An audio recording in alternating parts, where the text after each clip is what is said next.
नमस्कार दोस्तों। तो हम घटना चक्र के आर्थिकी बुक को देख रहे थे और ये चैप्टर है वस्तु एवं सेवा कर। तो इसमें कुल मिला के 9-10 पॉइंट हैं, लेकिन उससे पहले कुछ 4-5 पॉइंट बेसिक्स जान लेते हैं। जैसे कि वस्तु एवं सेवा कर यानी GST, goods and services tax, एक प्रकार का अप्रत्यक्ष कर है। दूसरा, ये डेस्टिनेशन बेस्ड टैक्स है। मतलब ये हुआ कि जहाँ पर उपभोग होती है वस्तु और सेवा की, वहीं पर टैक्स लगेगा इसका। तीसरा पॉइंट ये हो गया कि ये एकल कर संरचना है एक प्रकार का, मतलब कि एक राष्ट्र एक कर प्रणाली के सिद्धांत को फॉलो करता है जीएसटी। और चौथा महत्वपूर्ण पॉइंट ये है कि जो जीएसटी है वो वैल्यू एडिशन पर ही लगता है। मतलब कि जिस चरण में जितने रुपए का वैल्यू एडिशन हो रहा है, सिर्फ उतने पर टैक्स लगेगा। इसका प्रभाव क्या पड़ेगा? अल्टीमेटली कैस्केडिंग इफेक्ट से भारतीय अर्थव्यवस्था बच जाएगी। अब ये कैस्केडिंग इफेक्ट क्या है? कैस्केडिंग इफेक्ट का मतलब किसी वस्तु और सेवा पर डबल और ट्रिपल टैक्स लग जाता है। मतलब करों का जो दोहराव है उससे बचाव हो जाएगा और इसका अंततः लाभ भारत में रहने वाले उपभोक्ता को मिलेगा। कैसे? क्योंकि वस्तु पर, अगर वस्तु या सेवा पर डबल टैक्स लग जाने से वस्तु महंगा हो जाती थी तो भुगतान ज़्यादा करना पड़ता था। अब एकल कर संरचना में ऐसा नहीं होगा। इसके कारण उपभोक्ताओं को वस्तु पहले की तुलना में सस्ता मिलेगा। ये सैद्धांतिक बात हो गई, ठीक है। अब इसमें पॉइंट क्या है? सबसे पहला पॉइंट ये है कि मैं क्वेश्चन के रूप में बोल देता हूँ कि जीएसटी को जो लाया गया वो संविधान संशोधन नंबर क्या था? तो 101 यानी कि 101 जो संविधान संशोधन था उसके तहत ही जीएसटी भारत में लागू हुआ। कब लागू हुआ? तो 2017, 1 जुलाई 2017 से जीएसटी भारत में लागू है। तीसरा, किस पे जीएसटी लगता है? तो वैल्यू एडिशन पे लगता है। ये तो अभी हमने चर्चा कर ही लिया है। जितना मूल्यवर्धन होगा जिस चरण में, उतने पे टैक्स लगेगा। और चौथा, जीएसटी में दरअसल सिर्फ और सिर्फ केंद्र सरकार नहीं, राज्य सरकार भी टैक्स लगाती है। जो टैक्स राज्य सरकार लगाएगी वो राज्य सरकार तस लेगी और उसको बोलेंगे, तस लेगी मतलब कलेक्ट करेगी, और उसको बोलेंगे एसजीएसटी। और जो केंद्र सरकार लगाती है तो और केंद्र सरकार कलेक्ट करेगी उसको बोलेंगे सीजीएसटी। एक और है आईजीएसटी। तो संविधान का 269A में आईजीएसटी की बात की गई है। जब अंतर्राज्यीय व्यापार होता है यानी एक राज्य से दूसरे राज्य में, तो वहाँ पर आईजीएसटी लगता है। तो क्वेश्चन ऐसे बन सकता है कि आईजीएसटी संविधान के किस अनुच्छेद के तहत लगाया गया है? तो 269A के तहत लगाया गया है। और कब लगता है? तो अंतर्राज्यीय व्यापारों पर लगता है, यानी एक राज्य से दूसरे राज्य में जब व्यापार होगा तब लगेगा, ठीक है। अच्छा, एक और बात इसमें जुड़ा हुआ, जब आईजीएसटी की बात कर ही रहे हैं तो जितना, जैसे कि मान लिया जाए कि 100 रुपये कलेक्ट हो गया आईजीएसटी से, तो 50 रुपये केंद्र सरकार रख लेगी अपने पॉकेट में और 50 रुपये का डिस्ट्रीब्यूशन राज्यों के मध्य में कर देगी, राज्यों के बीच कर देगी, ठीक है।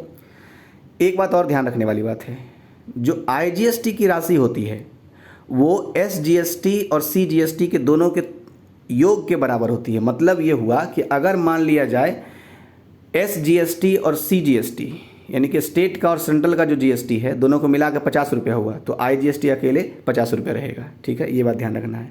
तभी तो उस 50 का 25 फिर रख लेगी गवर्नमेंट अपने पास, सेंट्रल गवर्नमेंट, और 25 में से फिर राज्यों का डिस्ट्रीब्यूशन होता है। तो ये बातें यहाँ पर है। अच्छा, जो ये आईजीएसटी जो लगाती है वो केंद्र सरकार लगाती है, और संग्रह कौन करती है? तो संग्रह भी केंद्र सरकार ही करती है। जबकि एसजीएसटी संग्रह करेगी और लगाएगी राज्य सरकारें, और सीजीएसटी संग्रह करेगी और लगाएगी केंद्र सरकारें, ठीक है। लेकिन आईजीएसटी में दोनों काम केंद्र सरकार का ही होता है। हालांकि 50% खुद रख के 50% राज्यों के पास डिस्ट्रीब्यूट कर देती है, ठीक है। नेक्स्ट जो फैक्ट है वो दरअसल है, वो भी पॉलिटिकल डायमेंशन से ही है कि 101 में संविधान संशोधन की धारा 18 जो है, इसके तहत केंद्र सरकार ने वादा किया राज्यों को। क्या वादा किया? कि देखिए, अगर आपका नुकसान होता है, जितना टैक्स कलेक्ट हो रहा था, अगर उससे नुकसान होता है तो हम 5 वर्ष तक आपको क्षतिपूर्ति देंगे। जितनी क्षति होगी उसकी पूर्ति करेंगे, और इसका बेस ईयर होगा 2015 से 16। तो क्वेश्चन ऐसे बन सकता है कि किस धारा के तहत केंद्र सरकार या जीएसटी ये तय करती है कि क्षतिपूर्ति राज्यों को दी जाएगी उनके कर के अभाव में?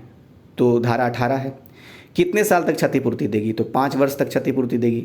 इस क्षतिपूर्ति 5 वर्ष दिए जाने वाले क्षतिपूर्ति का बेस ईयर क्या होगा? तो 2015 से 2016। मतलब 2015 से 2016 में जिन राज्यों का जितना टैक्स कलेक्ट हुआ है, अगर उससे कम होता है जीएसटी में शामिल होने के बाद, तब वो जो कमी होगी वो केंद्र सरकार पूरा करती है।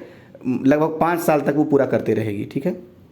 अच्छा, अब इसके बाद लास्ट जो इंपॉर्टेंट पॉइंट है वो जीएसटी काउंसिल को लेकर के है। मतलब ये बात हुआ कि जीएसटी से संबंधित कोई विवाद है, मतलब कोई निर्णय लेने हैं, किसी टैक्स को बढ़ाना है, घटाना है, तो ये निर्णय कौन करेगी? तो जीएसटी काउंसिल करेगी। ये कैसे पता चलता है? क्योंकि 101 में संविधान संशोधन में जो आर्टिकल 279A है, ध्यान रखिएगा यहाँ पर आर्टिकल 279A के बारे में बात कर रहा हूँ, जिसमें जीएसटी काउंसिल की बात की गई है। और अभी हमने देखा था आर्टिकल 269, वो था आईजीएसटी से संबंधित। 269A आईजीएसटी से संबंधित, 279A जीएसटी काउंसिल से संबंधित है, जीएसटी-C, ठीक है। तो अब इसमें यह है कि राष्ट्रपति, मतलब ये बोला गया इस 279A में कि जैसे ही जीएसटी विधेयक पारित हो जाता है तो 60 दिन के भीतर राष्ट्रपति अपने आदेश द्वारा जीएसटी काउंसिल की स्थापना कर देगा। और यही कारण है कि भारत के पास जीएसटी काउंसिल है, जिसकी स्थापना 12 सितंबर 2016 को हो गई। तो क्वेश्चन बन गया यहाँ पर कि जीएसटी काउंसिल की स्थापना कब हुई? तो 12 सितंबर 2016 को हुई। अच्छा, एक रीड बिटवीन द लाइन करने वाली बात थी, पहले जीएसटी आया, पहले जीएसटी काउंसिल आया? तो पहले जीएसटी काउंसिल आया है, क्योंकि 12 सितंबर 2016 को जीएसटी काउंसिल बन गया और 1 जुलाई 2017 से जीएसटी लागू है देश में, तो इसलिए पहले आया जीएसटी काउंसिल, ठीक है। अब जीएसटी काउंसिल की बात कर ही रहे हैं तो ये भी देख लेते हैं कि हेडक्वार्टर इसका न्यू दिल्ली में है। और जीएसटी काउंसिल दरअसल निर्णयकारी संस्था है जो कि अपने निर्णय को न्यूनतम, कम से कम, मिनिमम 75% मत से ही करती है। यानी 75% किसी निर्णय के पक्ष में होगा तब कोई निर्णय होगा, अन्यथा नहीं होगा, ठीक है। अब 1-2 पॉइंट और है। जैसे ये हुआ कि 5 दर है, वैसे दिखता है 4 ही दर, जैसे 5%, 12%, 18%, 28%, लेकिन है 5%, क्योंकि कुछ ऐसी वस्तुएं हैं जो मानव उपभोग की अनिवार्य वस्तुएं हैं, उस पर 0% का टैक्स है। मतलब सरकार कहती है कि उस पर कोई टैक्स नहीं लगाएंगे, जैसे कि दूध हो गया, खुला पनीर हो गया, अंडे हो गए, चित्रकारी की किताबें हो गई इत्यादि। तो ये सब सारे कर मुक्त हैं, इसलिए दिखता 4 है लेकिन है 5 प्रकार की दरें। तो अगर क्वेश्चन ऐसे आ जाए कि जीएसटी में कितनी दरें हैं, तो 5 दरें हैं, 0, 5, 12, 18, 28, ठीक है। अब 2 बहुत महत्वपूर्ण बातें हैं। अब ये समस्या उत्पन्न हुआ जीएसटी लागू करने से कि जो छोटे व्यापारी हैं वो जीएसटी वाला कैसे करेंगे, जीएसटी के काम कैसे करेंगे, वो कैसे रजिस्ट्रेशन नंबर लेंगे और कैसे महीने में 2-2 बार फाइल करेंगे। तो कहा गया कि चलो ठीक है भाई, जो छोटे व्यापारी हैं, छोटा दुकान है, तो 40 लाख तक अगर कोई व्यापार करता है 1 साल में तो उसको जीएसटी से बाहर रखा गया है। मतलब क्वेश्चन ऐसे बन जाएगा कि जीएसटी से बाहर हैं सालाना व्यापार करने वाले व्यापारी, तो कितने लाख? 40 लाख, 50 लाख, 60 लाख, 70 लाख, तो 40 लाख तक जो व्यापार करते हैं सालाना, वो बाहर हैं, ठीक है। अब एक चीज़ और कहा गया कि जैसे टैक्स रिटर्न वाली जब बात आई तो आया कि 40 लाख से 1.5 करोड़ के बीच में अगर कोई व्यापार करता है 1 साल में तो उसको जीएसटी में शामिल तो होना पड़ेगा, लेकिन उनके लिए कंपोजिशन स्कीम होगा।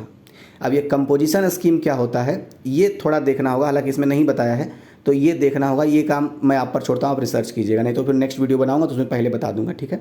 तो ध्यान रखना है, कंपोजिशन स्कीम में कौन से व्यापारी आते हैं? जो 1 साल में 40 लाख से 1.5 करोड़ तक व्यापार करते हैं। जीएसटी में कौन से व्यापारी नहीं आएंगे? जो 1 साल में 40 लाख तक ही व्यापार करेंगे, ठीक है। खत्म हो गया कहानी। अच्छा, 1-2 पॉइंट और है, उसको भी देख ही लेते हैं। अच्छा, एक चीज़ बताइए, एक होता है एग्जेम्प्टेड, एक होता है मुक्त। तो क्या सारे जितने भी अप्रत्यक्ष कर हैं सारे जीएसटी में शामिल हैं? नहीं हैं, क्योंकि कुछ ऐसी वस्तुएं हैं जो अप्रत्यक्ष नेचर के तो हैं लेकिन अप्रत्यक्ष कर के नेचर के हैं, लेकिन उसको शामिल नहीं किया गया है। जैसे ये हो गया कि जो अल्कोहल है, अरे वही दारू, शराब, वाइन, जो लीकर जो बोल लीजिए, तो ये क्या है? ये एग्जेम्प्टेड है, मतलब इसको नहीं शामिल किया गया जीएसटी में। क्यों नहीं शामिल किया गया? वो कारण ये है जो मैंने अखबारों में पढ़ा, मैं आपको बता देता हूँ। क्योंकि बहुत सारे राज्यों का जो उनके राजस्व का स्रोत था वो क्या था? वो अल्कोहल ही था, मतलब कि शराब था। तो उन लोगों ने बोला कि नहीं, इसको अलग रखते हैं। अच्छा, एक तो हो गया शराब, दूसरा है 5 पेट्रोलियम के 5 उत्पाद, जैसे कि कच्चा तेल, मोटर स्प्रिट और high speed diesel, natural gas, और फिर लास्ट में महत्वपूर्ण एविएशन टरबाइन फ्यूल, यानी एविएशन टरबाइन ईंधन। तो ये 5 पेट्रो उत्पाद और अल्कोहल, ये दोनों एग्जेम्प्टेड हैं। जबकि मुक्त का मतलब ये हुआ कि उस पर लगेगा जरूर, लेकिन 0% का लगेगा, जैसे दूध, दही, खुला पनीर, अंडे, चित्रकारी की पुस्तकें इत्यादि, ठीक है। तो ये सारी बातें मैंने आपको बता दी।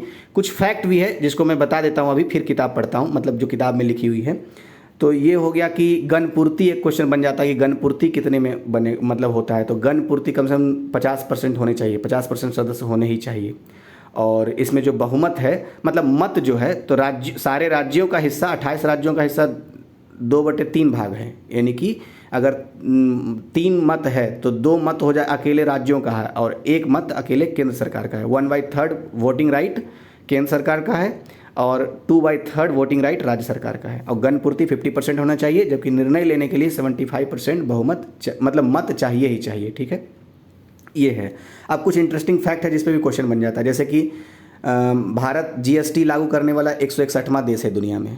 दूसरा, ये जीएसटी दिवस भी मनाया जाता है कब? 1 जुलाई को, क्योंकि 1 जुलाई 2017 से ही भारत में जीएसटी लागू है। अच्छा, अब रजिस्ट्रेशन नंबर की डिजिट कितनी होती है? तो 15 डिजिट के रजिस्ट्रेशन नंबर होते हैं। हालांकि जो एक साल में 40 लाख तक व्यापार करेंगे उनको रजिस्ट्रेशन नंबर लेने की आवश्यकता है ही नहीं, क्योंकि वो जीएसटी से बाहर होते हैं। हाँ, 40 लाख से 1.5 करोड़ के बीच में जो व्यापार कर रहे हैं एक साल में, तो उनको रजिस्ट्रेशन नंबर लेना तो जरूर होगा, हालांकि वो कंपोजिशन स्कीम में भी शामिल हो सकते हैं। ठीक है। अच्छा, जीएसटी में कुल मिलाकर के 17 अप्रत्यक्ष करों को लागू किया गया है, जिसमें से 8 केंद्र सरकार के थे और 9 राज्य सरकार के थे। तो क्वेश्चन ऐसे बन सकता है कि जीएसटी में जो अप्रत्यक्ष कर लागू किया गया है उसमें से ज़्यादा किसका था, केंद्र सरकार का या राज्य सरकार का? तो ज़्यादा उसमें था राज्य सरकार का, 9 थे, और केंद्र सरकार के 8 थे जो शामिल हुए हैं। ठीक है। इसके अलावा अधिभार भी है, 23 अधिभार भी हैं। अब देखिए, एक जो सबसे महत्वपूर्ण फैक्ट है कि भारतीय जीएसटी किस मॉडल पर आधारित है? तो कनाडा के मॉडल पर आधारित है। तो ये कुल मिलाकर के महत्वपूर्ण फैक्ट हो गया। अब थोड़ा थोड़ा बुक देख लेते हैं फटाफट, जल्दी जल्दी। क्या लिखा हुआ है? 101वां संविधान संशोधन अधिनियम भारतीय अप्रत्यक्ष कर प्रणाली को सरल, मितव्ययी, कुशल और व्यवहारिक बनाने हेतु वस्तु सेवा कर का प्रावधान करता है। तो बस वही बात है, 101वां संविधान संशोधन की बात बोल रहा है। 1 जुलाई 2017 से लागू है। देखिए, जो जो इंपॉर्टेंट है मैंने हाईलाइट कर दिया यहाँ पर। ये एक प्रकार का अप्रत्यक्ष कर है और एकल कर संरचना है। इसका मतलब ये हुआ कि अप्रत्यक्ष कर के संदर्भ में ये एकल कर संरचना है, 1 कंट्री 1 टैक्स। ठीक है। अब देखिए, ये जो पैरा लिखा हुआ है ये मेंस के प्रोस्पेक्टिव से है बातें। इंटरव्यू में भी ये बातें आ सकती है, मेंस में भी। जैसे क्या? जीएसटी पूरे देश में एक समान दर से लागू होने के कारण संपूर्ण भारत को एकीकृत साझा बाजार बनाने, स्वस्थ प्रतिस्पर्धाओं को बढ़ावा देने तथा उपभोक्ता एवं उत्पादकों के हितों का संरक्षण भी करता है। उपभोक्ता के हितों का संरक्षण तो ऐसे होता है कि वस्तु सस्ता हो जाती है, ऐसा जीएसटी का सैद्धांतिक बातें हैं। और उत्पादकों के हितों की रक्षा ये होता है कि उनको मतलब अतिरिक्त पूंजी रहेगी तो और उत्पादन करेंगे, और भी कई बातें हो सकती है। तो ये मेंस पर्सपेक्टिव में लिखने की बातें आती है। नेक्स्ट, अब इस पैरा में क्या लिखा हुआ है कि जीएसटी विनिर्माता से लेकर उपभोक्ता तक वस्तुओं और सेवाओं की आपूर्ति पर एकल कर है। प्रत्येक चरण में केवल तो बस यही बात हुआ कि केवल मूल्य वर्धन पर, वैल्यू एडिशन पर टैक्स लगेगा। तो ये क्वेश्चन इसमें से यही बनेगा कि जीएसटी लगता किस पर है? तो केवल और केवल मूल्य वर्धन पर। ठीक है। अच्छा, संघीय ढांचे के दृष्टिकोण से अगर हम देखेंगे तो जीएसटी के 2 घटक हैं, एक सीजीएसटी, एक एसजीएसटी। मैंने बात कर दिया है इस पे कि सीजीएसटी पे कर लगाने का निर्णय केंद्र सरकार लेती है और संग्रह भी वही करती है, और एसजीएसटी पर कर लगाने का निर्णय राज्य सरकार करेगी और संग्रह भी वही करेगी। ठीक है। अच्छा, नेक्स्ट जो इंपॉर्टेंट पॉइंट है इसमें वो ये कि केंद्र सीजीएसटी लगाता है और कर संग्रह करता है, राज्य एसजीएसटी लगाते हैं और उसका संग्रह करते हैं। तो वही बात हो गया, कुछ विशेष नहीं है। अच्छा, अंतर्राज्यीय व्यापार पर अनुच्छेद 269 की ए की बात आती है। 269 ए में आईजीएसटी की बात कही गई है, मतलब कि एक राज्य से दूसरे राज्य में वस्तु और सेवा का व्यापार हो रहा है तो उस पर आईजीएसटी लगेगा, और जो संविधान के आर्टिकल 269 ए में कहा गया है। अच्छा, नेक्स्ट पॉइंट क्या है? सीजीएसटी और एसजीएसटी के योग के बराबर होता है। अब देखिए, यही बात है जो बहुत गंभीर है। सीजीएसटी और एसजीएसटी के योग के बराबर होता है कौन? आईजीएसटी। मतलब मैंने बोला था कि अगर सीजीएसटी मतलब आईजीएसटी 50 रुपया है तो सीजीएसटी और एसजीएसटी उसी वस्तु पर 50 रुपया ही होगा, दोनों मिला करके, तो योग के बराबर होता है। यानी कि आईजीएसटी बराबर सीजीएसटी प्लस एसजीएसटी, ऐसे एक समीकरण बन जाएगा। नेक्स्ट, अच्छा, आईजीएसटी को केंद्र लगाता है और यही संग्रह करता है, और यह केंद्र एवं राज्यों के मध्य वितरित किया जाता है। तो मैं बता ही दिया था कि 100 रुपये अगर आईजीएसटी लगाया है केंद्र सरकार ने तो उसको संग्रह 100 रुपये वही केंद्र सरकार करेगा, लेकिन 50 रुपये अपने पास रख के 50 रुपये राज्यों को बंटवारा कर देगा। उदाहरण के तौर पर मैंने समझा दिया। तो ये परिचय था कुल मिलाकर के। अब जीएसटी में शामिल कौन कौन से केंद्रीय कर हैं? तो वही सारी चीज़ें, केंद्रीय उत्पाद शुल्क है, अतिरिक्त उत्पाद शुल्क है, और क्या लिखा हुआ है? सेवा कर है, अतिरिक्त सीमा शुल्क है, काउंटर वेलिंग ड्यूटी। अब देखिए, यहाँ पर एक बहुत ही रीड बिटवीन द लाइन वाली बात है। क्या है? अतिरिक्त सीमा शुल्क जो है उस पर जीएसटी लग गया। तो अब देखिए यहाँ पर कितनी शानदार बात है।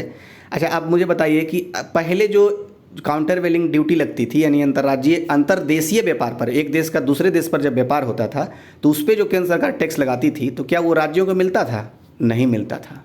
लेकिन अब क्या होगा, चूंकि ये जीएसटी में शामिल हो गई है, काउंटर वेलिंग ड्यूटी या अतिरिक्त सीमा शुल्क लागू हो गई है। तो पैसा तो जीएसटी के तहत आएगा, लेकिन वो राज्यों में डिस्ट्रीब्यूट होगा, तो राज्यों को एक तरीके से लाभ हो गया। अंतर्देशीय व्यापार में भी जो टैक्स होगा उसका भी पैसा राज्यों को मिलेगा। तो ये कितनी महत्वपूर्ण बात है। फिर विशेष अतिरिक्त सीमा शुल्क, अधिभार और उपकर, तो मैंने बता ही दिया था कि 8 प्रकार के, हालांकि यहाँ पे 6 ही का नाम लिखा हुआ है, 8 जो हैं अप्रत्यक्ष कर केंद्र सरकार के इसमें शामिल हुए जीएसटी में, और 9 राज्य सरकार के। राज्य सरकार में भी वही लिखे हुए, VAT and value addition tax, बिक्री कर, मनोरंजन कर, स्थानीय निकायों द्वारा लागू करों को छोड़ करके। मनोरंजन कर वो वाला जो राज्य सरकार लगाती थी, पंचायती राज जो लगाती है, उसको नहीं शामिल किया गया है। केंद्रीय बिक्री कर और चुंगी और प्रवेश कर, क्रय कर, विलासिता कर, लॉटरी, सट्टा, जुए पर कर, ये सब सारे शामिल है इसमें। हो गया, ये बस पॉइंट है। तीसरा पॉइंट इसमें क्षतिपूर्ति का है। तो इसमें क्या दिया गया है, वही कि 101 में संविधान संशोधन की धारा 18 में ये बात कह दी गई है कि राजस्व अगर नुकसान होता है राज्यों को तो 5 वर्ष तक उसकी क्षतिपूर्ति की जाएगी। लेकिन ये कैसे निर्धारित होगा कि कितना नुकसान हुआ, तो आधार वर्ष मान लिया गया 15-16 में। मान लिया जाए किसी राज्य को अगर 15 और 16 में 2015-16 में 100 रुपये कलेक्ट हुए थे, लेकिन जीएसटी में जैसे ही शामिल हुआ तो उसको 90 रुपये कलेक्ट हुए, तो 10 रुपये का भुगतान केंद्र सरकार कहेगी कि ले लो भाई, तुम्हारा 10 रुपये नुकसान हुआ है। लेकिन अगर 101 रुपया हो जाता है तो कोई मतलब नहीं, ऐसा नहीं कि 1 रुपया वो ले लेगी केंद्र सरकार वापस, ऐसा नहीं करेगी, वो उसी का हो जाएगा। लेकिन हाँ, नुकसान हो जाती है तो गारंटी दी है कि ठीक है मैं भरपाई कर दूंगा, 5 साल तक करूंगा, उसके बाद नहीं। अब देखिए नेक्स्ट, जीएसटी परिषद की बात आ रही है, चौथा पॉइंट इसमें है, हेडलाइन है चैप्टर का। तो बात हमने कर ही लिया कि 279A के बारे में, कि इसी में जीएसटी परिषद की बात की गई है, जीएसटी काउंसिल की बात। जीएसटीसी भी इसको याद रखने के लिए हम कर सकते हैं। अच्छा, ध्यान रखिएगा, आईजीएसटी का संविधान के अनुच्छेद 269A में कहा गया है, और मैं अभी बात कर रहा हूँ 279A के बारे में, जिसमें जीएसटी काउंसिल की बात की गई है। तो जीएसटी काउंसिल एक प्रकार का निर्णयकारी संस्था है, और कहा गया कि संविधान में कहा गया कि जैसे ही ये बिल पास होता है तो राष्ट्रपति अपने मतलब आदेश द्वारा 60 दिन के भीतर जीएसटी काउंसिल की स्थापना कर देगी। और सबसे पहले जीएसटी काउंसिल की स्थापना हुई है देश में, तब जाकर के जीएसटी आया है देश में, ठीक है। और 12 सितंबर 2016 को जीएसटी काउंसिल की स्थापना हो गई, यही फैक्ट है। सचिवालय नई दिल्ली में है, निर्णय लेने का मतलब सर्वाधिकार है इसके पास, जीएसटी काउंसिल के पास। अब थोड़ा सा इसका संरचना पर क्वेश्चन बन सकता है। तो अध्यक्ष होते हैं केंद्रीय वित्त मंत्री, जैसे अभी निर्मला सीतारमण है, और सदस्यों में ही कोई एक परिषद द्वारा विनिश्चित अवधि के लिए चुना जाएगा। उपाध्यक्ष का मतलब वही होता है, उपाध्यक्ष इसका कौन होगा, तो जो सदस्य होंगे उन्हीं में से किसी एक को उपाध्यक्ष चुन लिया जाएगा। जो भी निश्चित किया जाए कैसे सदस्य को चुना जाएगा, कोई ना कोई नियम बनाएंगे ना भाई, जैसे कि ए से नाम वाले, ए राज्य से नाम वाले, फिर बी राज्य से नाम वाले, ऐसे बनेंगे, तो उस तरीके से भी क्रोनोलॉजिकल ऑर्डर में भी तय हो सकता है, तो शायद वैसे ही है। और सदस्य इसके कौन होंगे, तो सदस्य इसके केंद्र राज्य मंत्री सदस्य होते हैं, केंद्र राज्य वित्त मंत्री, ध्यान रखना है।